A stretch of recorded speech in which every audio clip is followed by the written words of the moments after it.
Hi everyone, it's Rita. I just made a YouTube or video of the Herkimer Diamond, which most people have seen. The diamond here. It's kind of interesting, share. And I also had, and I still have, the Akashic Records of these open, plus my own Akashic Records.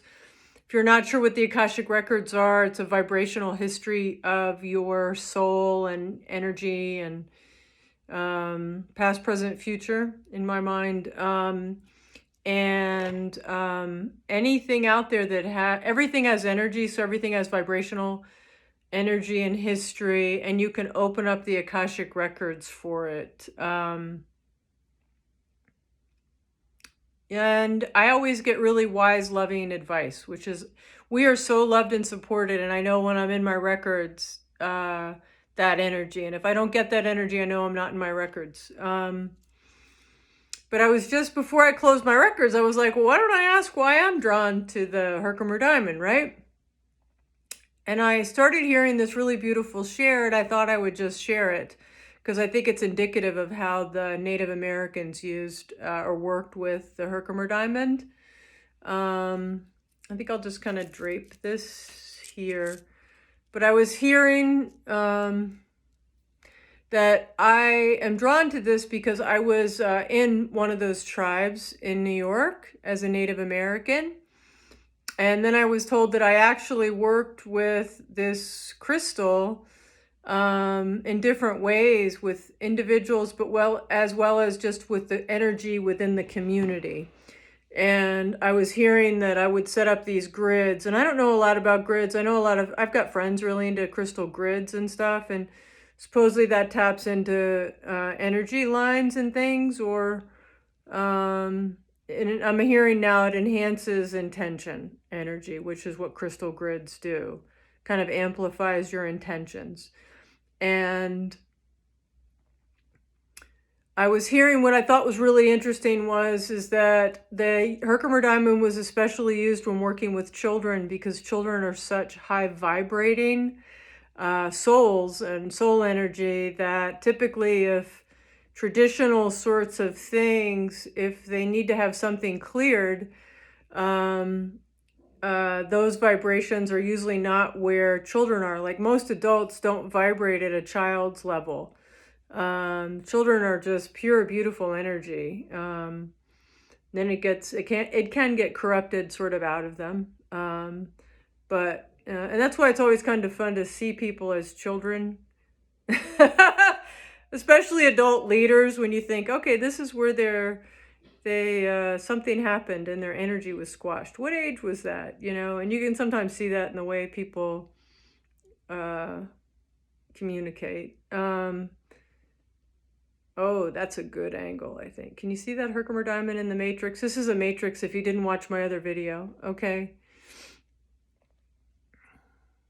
And so children were placed, and these are like really big grids, like almost like, think of like the peace symbol, and then the people were placed in them, and sometimes they would lie down and they would have the grid or whatever put on their body.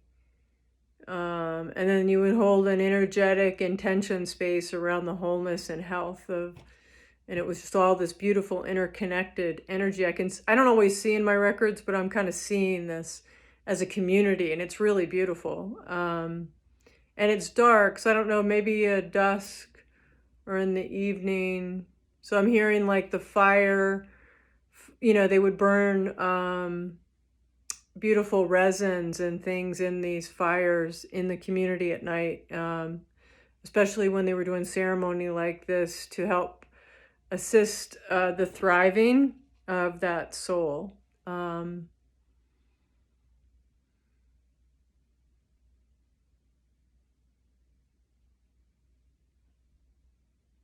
They're just talking about plants and talking to plants and how plants will speak to you. I'm remembering, I just read an article about Palo Santo this morning. I just did a video on Palo Santo, and I knew it had been oversourced. And I don't know, like the stuff I read basically was saying that, it's better for it to die naturally and then to cure for like 4 to 20 years on the ground in the forest. And that's where it gets part of its energy. Um, and I'm kind of hearing that's not totally true. That's more like lore. Um, But that I was hearing like that there are male and female Palo Santo trees, and the males live longer. That's interesting.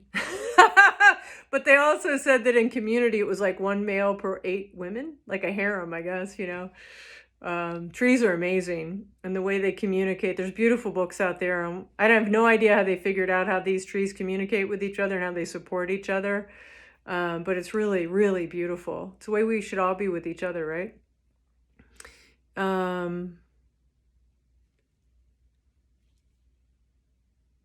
Yeah, so they're kind of helping me get back on track. So that's the Native American way of life is really beautiful, and it's very connected to the earth. And we are all still in that space, in the connection, and some are more present with it and doing things within it that they love, and that's a place card for them in the world. Not everyone enjoys that, and that's okay. They hold other spaces for each other, like in the dimensional fabric or in the dimensional universe that we live in and breathe in and love in and explore in.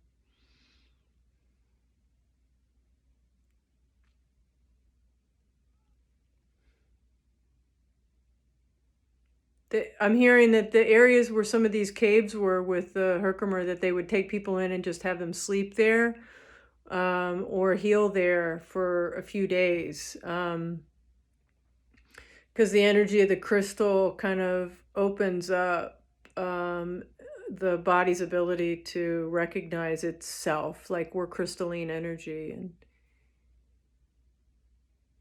and it influences the air, so it's also breathing in this pure air that would have healing elements in it too. So it wouldn't be just like pure air that you'd go outside then, because it was so clean and rich, right?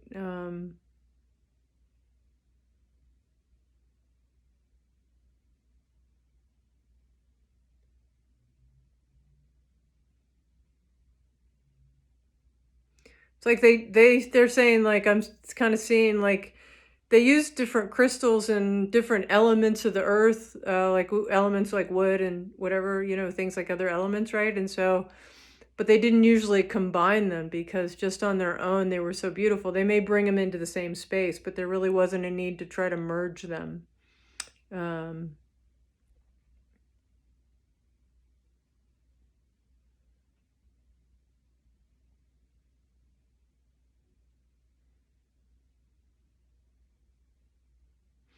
So I just asked again, I asked, why am I drawn to this? And the other lifetime that they mention is in the kind of what we would consider the future. And I've used the Herkimer Diamond in some of the vehicles or the other modes of transportation that are more futuristic. And I'm part of doing that, and I'm using this Herkimer Diamond. So that's kind of cool. It's interesting.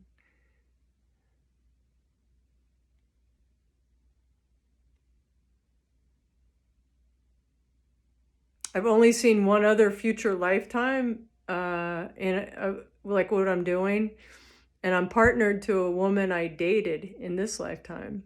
That's interesting, right? So,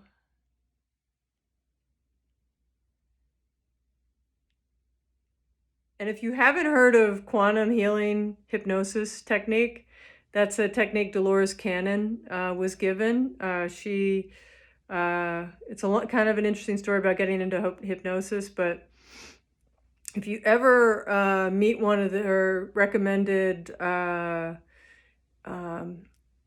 practitioners, it's really worth kind of opening your mind up to these other lifetimes, because they take you through 3 past lifetimes, and typically each of those lifetimes, that person in that lifetime is in this lifetime, and you get to understand more of the connection. And it's up to you whether it resonates or not, but I did it one time and it really resonated. It gave me a lot of clarity on a couple relationships that I have in this lifetime that were more family, basically family oriented. It opened up, I was in a lifetime of being a whale. That was the first one, which we didn't really explore because I didn't really think that was possible. So anyway. What else about my draw? So this is sort of like what can come when you're in your own Akashic Records. You can ask about relationships of things, whether with people or with the elements, or, you know, if you're struggling with something, why is this happening? You know, how is it beneficial to me? How is it not? It's not really futuristic stuff. It's like, you know, your day-to-day that you need clarity on. I really recommend learning the Akashic Records if you're drawn to it. You'll be able to access yours. I use the Pathway Prayer Process, which was channeled by Dr. Linda Howe, who was the first person to get her Akashic doctorate in Akashic Studies. And that was from Emerson's Theological University. So it's pretty cool.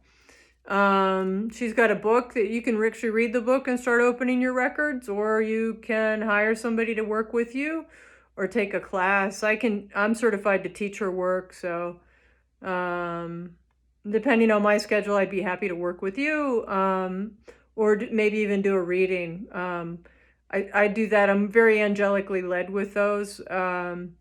So anyway, just wanted to share what was in my records, and I don't want to go too long with these videos, but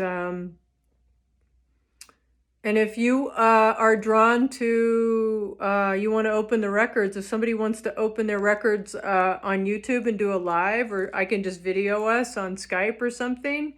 I talked about doing that last year with somebody. Just let me know. Might be kind of fun just to open your records and ask a few questions. And if you feel comfortable putting it up on YouTube, we could do that. So anyway, blessings and love. Take care. If you like this video, please hit the like button. If you hit subscribe and hit the bell, you'll be notified of future videos. And blessings and love to you. Take care. Bye.